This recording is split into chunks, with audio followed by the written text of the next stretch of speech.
Die Geschichte der modernen Physik hat einen gewaltigen blinden Fleck, und dieser Fleck ist eine Frau, deren Namen Sie vielleicht noch nie gehört haben, obwohl sie das Fundament unseres gesamten Universums entschlüsselt hat.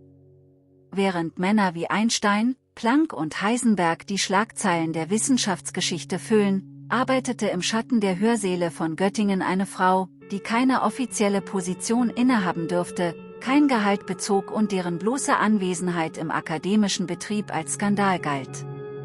Doch ohne Emmy Noether wäre die allgemeine Relativitätstheorie vielleicht eine mathematische Sackgasse geblieben und die moderne Teilchenphysik würde heute nicht existieren.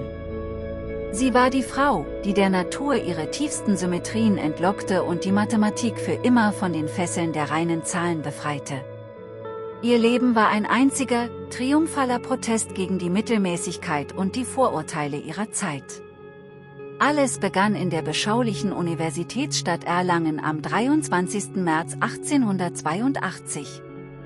Als Tochter des angesehenen Mathematikers Max Noether schien ihr Weg vorgezeichnet, doch die Gesellschaft des späten 19. Jahrhunderts hatte für Frauen enge Grenzen gesteckt. Man erwartete von der jungen Amalie Emmy Noether, dass sie die Vorzüge einer bürgerlichen Erziehung genoss: Sprachen, Klavierspiel, Haushaltsführung. Tatsächlich legte sie ihr Examen als Lehrerin für Französisch und Englisch mit Bravour ab, doch in ihrem Inneren brannte ein Feuer, das sich nicht mit Konjugationstabellen löschen ließ. Sie wollte wissen, was die Welt im Innersten zusammenhält. Zu einer Zeit, als Frauen an bayerischen Universitäten lediglich als Gasthörerinnen geduldet wurden und für jede einzelne Vorlesung die explizite Erlaubnis des Professors einholen mussten, erkämpfte sie sich ihren Platz im Hörsaal. Sie war oft die einzige Frau unter Hunderten von Männern, ein Fremdkörper in einer Welt aus schwarzen Talaren und steifen Kragen. Doch ihr Verstand war schärfer als der ihrer männlichen Kommilitonen. 1907 promovierte sie summa cum laude, eine Leistung, die eigentlich Tür und Tor hätte öffnen müssen. Doch für Emmy Noether blieben diese Türen verriegelt. Die Jahre nach ihrer Promotion verbrachte sie in einer Art akademischem Exil. Sie arbeitete am Mathematischen Institut in Erlangen, jedoch ohne Anstellung und ohne einen einzigen Pfenniggehalt. Sie vertrat ihren kranken Vater, hielt Vorlesungen unter seinem Namen und publizierte bahnbrechende Arbeiten, während die akademische Welt sie offiziell ignorierte. Erst 1915 änderte sich alles, als zwei der größten Mathematiker der Geschichte, David Hilbert und Felix Klein, ihr Talent erkannten. Sie holten sie nach Göttingen, dem damaligen Mekka der Mathematik. Einstein hatte gerade seine allgemeine Relativitätstheorie veröffentlicht, doch es gab ein Problem, das selbst die brillantesten Köpfe jener Zeit in den Wahnsinn trieb: Die Energieerhaltung schien in Einsteins neuem Universum nicht mehr zu funktionieren. Hilbert wusste, dass nur eine Person dieses Rätsel lösen konnte: Emmy Noether. Doch als er versuchte, sie offiziell zu habilitieren, stieß er auf den erbitterten Widerstand der Geisteswissenschaftler. Was sollen unsere Soldaten denken, wenn sie aus dem Krieg heimkehren und feststellen müssen, dass sie zu Füßen einer Frau lernen sollen, fragten sie. Hilberts legendäre Antwort: Eine Fakultät ist doch keine Badeanstalt, hallt bis heute durch die Gänge der Wissenschaftsgeschichte. Noether ließ sich von den Debatten nicht beirren. Inmitten dieses feindseligen Klimas formulierte sie das Noether-Theorem, eine Entdeckung von so fundamentaler Bedeutung, dass sie heute als das Rückgrat der theoretischen Physik gilt. Sie bewies, dass hinter jeder Erhaltungsgröße in der Natur eine mathematische Symmetrie steckt. Wenn Energie erhalten bleibt, dann nur deshalb, weil die Gesetze der Physik heute dieselben sind wie morgen. Wenn der Impuls erhalten bleibt, dann deshalb, weil die Physik im Raum überall gleich funktioniert. Sie verknüpfte die abstrakte Schönheit der Mathematik mit der harten Realität der physischen Welt auf eine Weise, die zuvor niemand für möglich gehalten hätte. Es war ein Geniestreich, der Einstein zutiefst beeindruckte. Er schrieb an Hilbert, dass er in der Physik selten etwas so Durchdachtes gesehen habe. Doch während ihr Name in den Briefen der Genies glänzte, musste sie in Göttingen weiterhin unter Hilberts Namen lehren, oft als Hilberts Assistentin, getarnt, während sie in Wahrheit die Architektur der neuen Physik entwarf. Doch Emmy Noether war nicht nur eine Physikerin ehrenhalber. In den 1920er Jahren wandte sie sich wieder ganz der reinen Mathematik zu und schuf etwas völlig Neues, die moderne abstrakte Algebra. Sie brach mit der Tradition, Mathematik als das Rechnen mit Zahlen zu verstehen. Für sie war Mathematik das Studium von Strukturen. Sie untersuchte Ringe, Körper und Ideale und entwickelte Konzepte, die heute die Grundlage für fast jedes fortgeschrittene Mathematikstudium weltweit bilden. Ihr Stil war radikal. Sie warf alles Unnötige über Bord und suchte nach der reinsten, einfachsten Form der Wahrheit.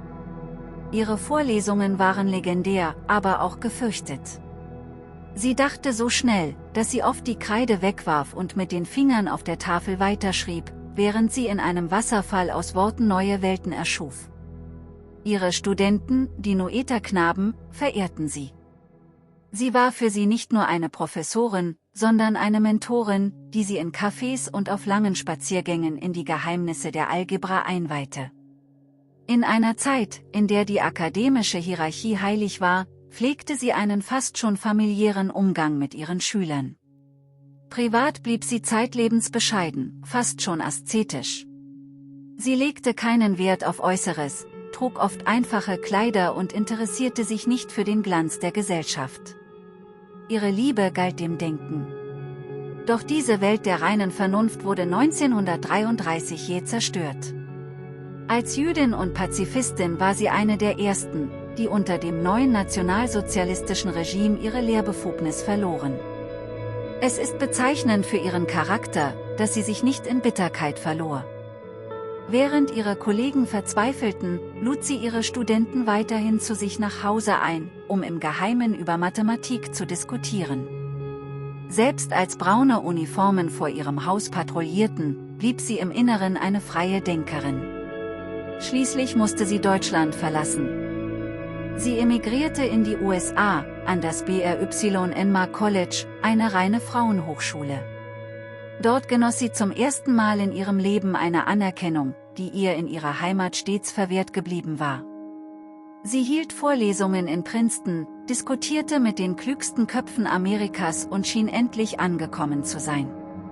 Doch das Schicksal war grausam. Nur wenige Jahre nach ihrer Ankunft in den USA, im April 1935, verstarb Emmy Noether völlig unerwartet an den Folgen einer Operation. Sie war erst 53 Jahre alt. Die Nachricht von ihrem Tod löste weltweit Bestürzung aus. Albert Einstein schrieb einen Nachruf in der New York Times, in dem er sie als das bedeutendste kreative mathematische Genie bezeichnete, das seit Beginn der höheren Ausbildung von Frauen existiert hat. Er wusste, was die Welt verloren hatte. Noether hatte nicht nur neue Formeln gefunden, sie hatte uns beigebracht, wie man denkt. Sie hatte gezeigt, dass Symmetrie die Sprache ist, in der das Universum geschrieben wurde. Ihr Erbe lebt heute in jeder Gleichung der Quantenmechanik und in jeder Struktur der modernen Informatik weiter. Sie war eine Frau, die Mauern einriss, indem sie einfach ignorierte. Wenn wir heute über die großen Helden der Wissenschaft sprechen, dürfen wir Emmy Noether nicht vergessen. Sie ist das beste Beispiel dafür, dass Genialität keine Grenzen kennt, außer jenen, die wir uns selbst im Kopf setzen. Sie hat uns gezeigt, dass die Schönheit der Mathematik in ihrer Abstraktion liegt und dass die tiefsten Wahrheiten oft die einfachsten sind. Ihr Leben war ein Kampf gegen den Strom, aber sie schwamm mit einer Leichtigkeit, die uns noch heute staunen lässt. Sie war die Mutter der modernen Algebra und die Retterin der Relativitätstheorie.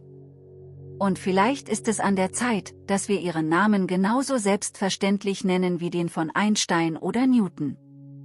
Welcher Aspekt von Emmy Noethers Leben hat sie am meisten überrascht? War es ihr mathematisches Genie oder ihr unglaublicher Mut gegenüber den gesellschaftlichen Widerständen?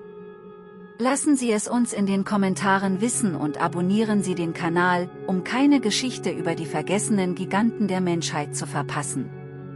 Bis zum nächsten Mal, wenn wir wieder tief in die Welt der Wissenschaft eintauchen.